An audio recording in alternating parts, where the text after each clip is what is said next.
Hey, I'm me and you're you. And this week in news, we'll cover Dying Light's new game is revealed, a super value for money Resident Evil game's Humble Bundle, Neuralink implant participant played Counter-Strike with his mind, Final Fantasy XVI's system requirements and PC demo are out, Marvel Rivals launch date is revealed, and TARSIER Studios announced their new game Reanimal. First up, we've got Dying Light the Beast announcement trailer being out. Now for the trailer, Crane, the protagonist of Dying Light, has supposedly got some powers from the last game's end. So it is the first game's protagonist. I won't spoil it though, the ending that we got in Dying Light, the following, that is the DLC, because I like the game very much and I liked the DLC too, but a little less than the game. Now, they did something to the soundtrack, but perhaps kept it similar to the original game. And I love the soundtrack. The trailer uses a modified version of one of the tracks. I love its music, and that would be an understatement, so I'm quite excited to hear similar music. Now the beast in the title refers to Kyle Crane, the protagonist, and some new things that I noticed, or a thing that I noticed in the game, is that it's got rain now. That's what we can see in the trailer, and it would make for a pleasing aesthetic, I suppose, because rain looks lovely in most environments. Now there's human gameplay too, so it's not like you are a beast or anything. You're not completely that. So you've got the melee gameplay, the OG, the thing we love the most, and we've also got the guns and everything. The pickup truck is kind of replacing the buggy that we got to play in the demo. Oh no, not in the demo, but in the DLC of the game. I absolutely love crushing some zombie ass with a vehicle. Now, no release dates as of now, but coming soon is what it states on the Steam page. Now for the game, the original one, I loved the music, the gameplay, the environment, and the most of all, the vibe. The OG Dying Light is surely one of my top 5 games of all time. I bought Dying Light 2 on the day 1 as a result of being a fanboy of the first one. I was disappointed though, it didn't feel like the first one. Maybe that's just on me, because you should not be expecting the same kind of thing from, the developer's first title. So people were disappointed with Cyberpunk 2077 because of the high expectations of, of course, The Witcher 3. Now, it was a worse game for me, Dying Light 2 that is, so I definitely won't buy this one on day 1 and wait for the reviews to come out and surely play it if it's anywhere near the original's quality. Now Dying Light franchise director Timon Smiktala talked to PC Gamer, and this is what he had to say. He basically laid out that the story starts with Crane after being held captive and experimented on for a decade, escaping and seeking revenge. So Kyle has been experimented on with how we saw him the last time in the following DLC. Again, I won't tell you everything, but if you've played the game, So the GRE, I suppose the corporation was called, so they held him captive and experimented on him for a freaking decade, and now he's escaped and wants to take revenge. That is basically the plot of this new game. Now he further states that he expects the main story to take around 10 hours to complete, adding that it'll depend on your gameplay style. Of course, it'll depend on how much of exploration you do and everything. But he states there's lots of additional content and environment that's very unique and full of secrets. Of course they'll say that, but we'll see when the game comes out. As for Crane's beast powers, he didn't tell very much, and he told about a new skill tree. So I think we'll have a different skill tree. Like we had a skill tree for ourselves, and then we had a upgrade tree for the buggy. In the DLC, we'll have a different tree for Crane's beast mode or beast powers. So he told that it will make Kyle more than just a human, allowing him to traverse more effectively, jump higher, run faster. So that is all he stated about it. Now this game will be the standalone game the Beast will be, or Dying Light the Beast will be available for free to the owners of Dying Light 2 Stay Human Ultimate Edition. Ultimate Edition is the key here, so I won't be getting it for free because I had the standard edition, or I bought the standard edition for Dying Light 2. Now, the game is about half the length of the original. That is what I saw from his comments. And they also, as I stated, mentioned that the environment is full of secrets, which I absolutely loved in Dying Light, the original. The Easter eggs, the OP weapons that you could find by exploring or, watching some YouTube videos. It gives me nostalgia. I had a GT 610 at that point and used it to play Dying Light and used to watch gameplay walkthroughs of Hemant T. Sadly, that guy has, retired from YouTube and does not post videos. So, kudos to you if you know him. I don't know, man. I'm reasonably excited for the game and would love to see it succeed. That's what I'd say as a conclusion. Now, for the next one, we have Resident Evil Decades of Horror Humble Bundle.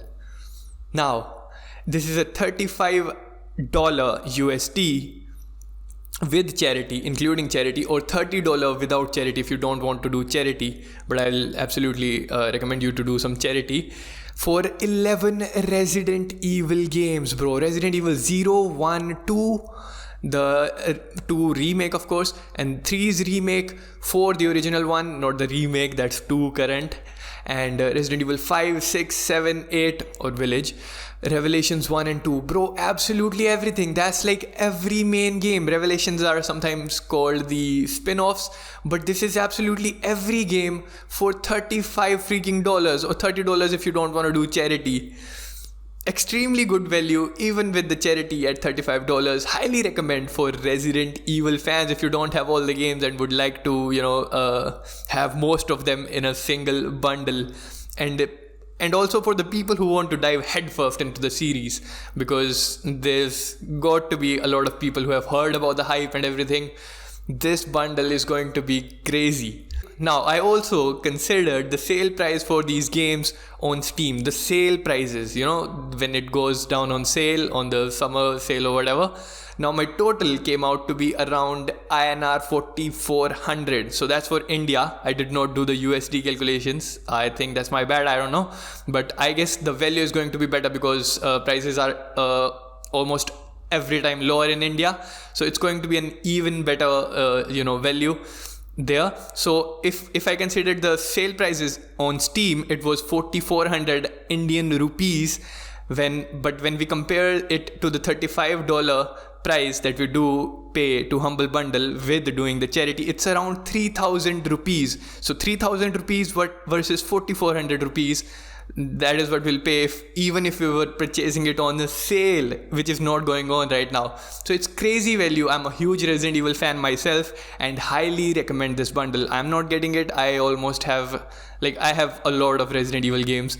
So yeah, I won't be getting it. But if you want to have it, it's crazy value. It's unreal. And if you want to play these games, get it. But if you don't want to play them, don't get into the hype and the price. If you don't want to play it, just don't buy these things to collect dust on your digital game libraries. Okay, that's from my personal experience. No matter how good the deal is, just don't do that. Next up is a crazy news, bro. Alex plays Counter-Strike. Now, Alex is a person who has gotten a Neuralink implant, and he was able to basically play Counter-Strike with his mind. Now there's a little bit of a catch to that, and let's see. Now, Prime Study Progress Update. It was a Prime Study Progress Update, posted on Neuralink's website, the mind control or the neuroscience kind of a thing. So basically they are installing chips in the brain, right? Elon Musk's company. Now this was the second participant whose name was Alex. Now he allowed them to use his name and publicly use his name and tell that Alex was the person. Now Neuralink implant that is called a Link was received by Alex. With the Link, he has been improving his ability to play video games and began learning how to use computer-aided design, that is CAD, software to design 3D objects. Freaking amazing, bro. From the first moment Alex connected to his link, they say, to his computer, it took him less than 5 minutes for him to start controlling a cursor with his mind. Just let that process, bro. I read a comment on this video or the other one that this is basically, we are witnessing the history being made. On day 2 of using the link, Alex used the CAD or computer aided design program Fusion 360 for the first time and managed to design a custom mount for his Neuralink charger. So basically a mount for his charger, which was then 3D printed and integrated into his laptop setup. I'll place a photo of that. Okay, Alex continued testing the capabilities of the link, they state, independently, using it to play first-person shooter Counter-Strike. And he stated, just running around is so enjoyable because I can look side to side and no need to move a quad stick left and right. I can look and it goes where I want it to. It's insane. So a quad stick is basically a device that people with what was the condition called? Okay, so he's got basically a condition I cannot remember the name of, where the person's head is the only thing that works. So the body or the muscles from the neck down don't work. So he's got that condition. So his head is the only operatable part of his body. So he used to use a thing called as a quad stick to play video games and interact with a computer. So this quad stick is basically a stick which is operated with the help of our mouth. So with the, our lips or the placement of them, we can fire bullets in Counter-Strike, let's suppose, and by moving it to the right or left, we are moving the direction where we see. And then there's a secondary thing on which you can puff or blow or inhale or exhale to turn on or to toggle the aiming or the moving. So you can either move at a time or you can aim at a time. But with the help of this technology, one of these things, the quad stick or the Neuralink that has been planted in his mind, he can he does not have to toggle between the two modes, right? It's a little bit confusing, how we have like two sticks on a controller, maybe in Xbox One or PlayStation 1. One is used to define the direction where we want to look at, and the other one is used to move. So they have, like, these people who are suffering from this condition have to do a crazy amount of weird workaround with this quad stick device to get them working and to play and enjoy video games. But with the help of Link, I mean, I'm doing a terrible job at describing this. You can read the article. I'll be posting that in the description. So this Link will help them a lot in enjoying their favorite activities and even like real work. This guy designed his own charger mount with the help of CAD. It's crazy at this point. Now, to learn more about the Prime study again and the implant, check the Neuralink link, get that, in the description of this video. Now, it's nice to know that people with certain conditions are going to get such a product to help them become more independent. But the mere thought of a foreign object, let alone a computer in your head, is unsettling a little. I mean, I don't know if it's like a whole computer, but there's some type of a device, right? There's some electric device in your freaking mind, in your brain, in your head. I hope to God that it all works as intended and helps make the lives of people it's made for easier. The potential of similar chips being transplanted into average human beings is scary almost. Like for the people who, for no apparent reason, just want this and just want to, incorporate this thing into our lives for, more effortlessly controlling these digital devices like computers, mobile phones with our mind. For the convenience of it, feels a little too ridiculous to me, but I can almost surely say that will happen. And that is bizarre. Now, next up, with a lot less stakes, we've got Final Fantasy XVI's PC requirements being out and a demo being out for us PC gamers. Now the system requirements for the minimum are Ryzen 5 1600 or i5 8400. Pretty reasonable. Memory requirement 16 gigabytes, so that's pretty standard nowadays. Graphics card is an RX 5700 or Intel Arc A580 or Nvidia GeForce GTX 1070. Now these are the requirements for 720p 30 FPS gaming.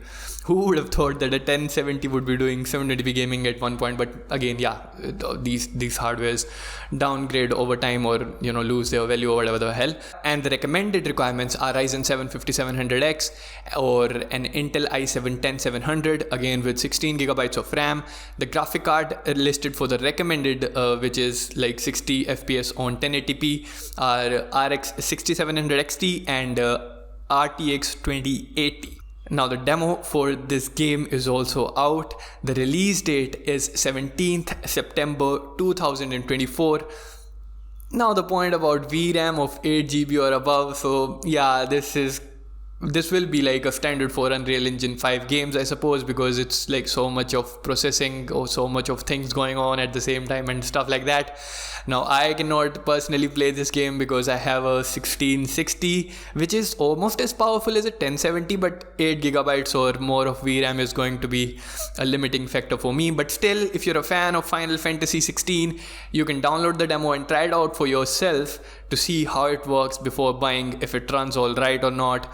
This is one of the reasons I love demos. Next up, we've got Marvel Rivals launch date announcement trailer.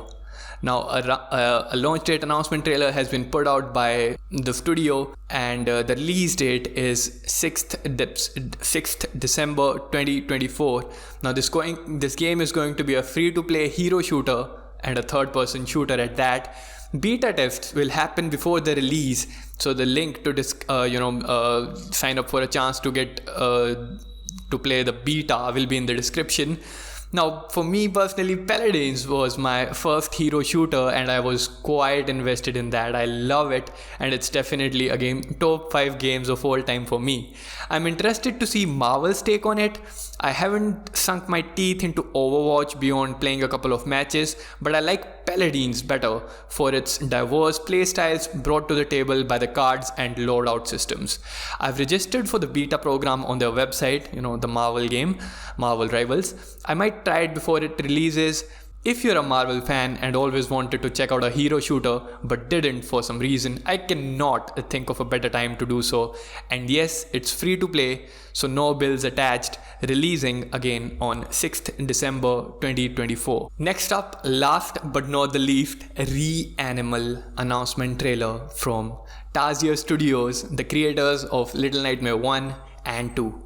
The trailer's description box explains a brother and sister go through hell to rescue their friends in this terrifying horror adventure, either solo or in local and online co-op. Use your wits to survive and escape this twisted island. Now you can read the PlayStation Store page for more details. Link would be in the description. I think the Steam page will also have the details, but this was like posted on the PlayStation YouTube channel. Now, release date is not known as of now, or there's no release date as of now. The animals or enemies that we see in the trailer feel Little Nightmares like. The gameplay feels Little Nightmares like. The visuals sure do feel like Little Nightmares. The tension so brilliantly induced and the world design was what I loved the most in the first game, Little Nightmares 1. The vague story was tasteful somehow. I loved the first game and somehow still haven't played the second one. I think I'll play the second one now in anticipation of the new one coming hopefully soon. The trailer, though, being out on PlayStation's YouTube made me a little nervous, made me think that this might be a console exclusive, PlayStation exclusive. Thankfully not. Hence, I'll definitely be giving this one a go. Feels very much like a Little Nightmares experience, and I love a Little Nightmares experience.